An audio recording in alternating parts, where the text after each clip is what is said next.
Donc c'est un audio disponible généré par IA et qui parle Wolof, quoi. Donc la personne qui ne sait pas lire peut se baser sur l'audio.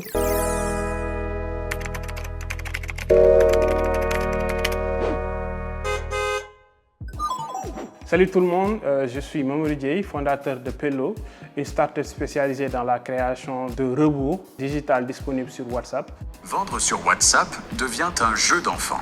Le client envoie un simple « Salut » et tout démarre. L'idée, c'est de vulgariser tous les outils digitaux à travers WhatsApp. Bon, le constat est simple. Actuellement, on a nos grands-mères, nos parents, tout le monde utilise WhatsApp. On est près de 2 millions d'utilisateurs dedans.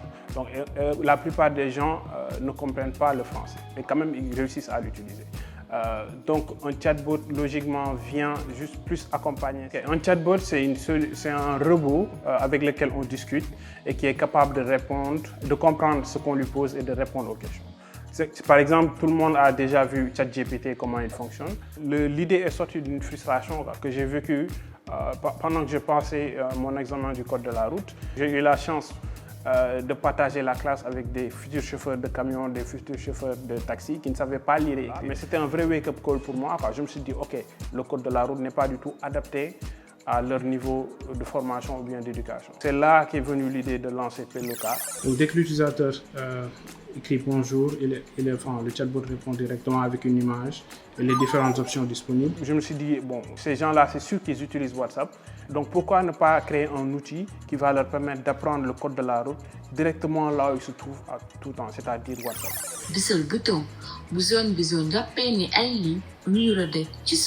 Voilà, donc c'est une personne qui ne sait pas lire, il peut écouter l'audio, voir l'image et répondre directement en se basant sur les couleurs.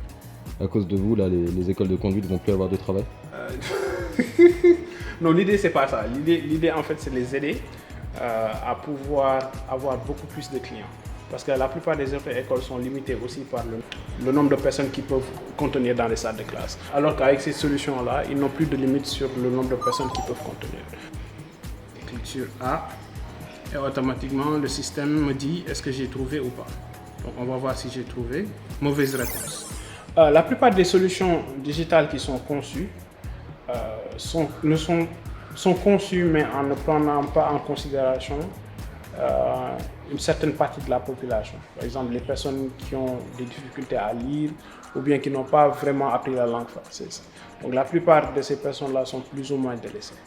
Et l'avantage de l'IA, c'est que ça va permettre de pouvoir incorporer ces gens-là très vite et très rapidement.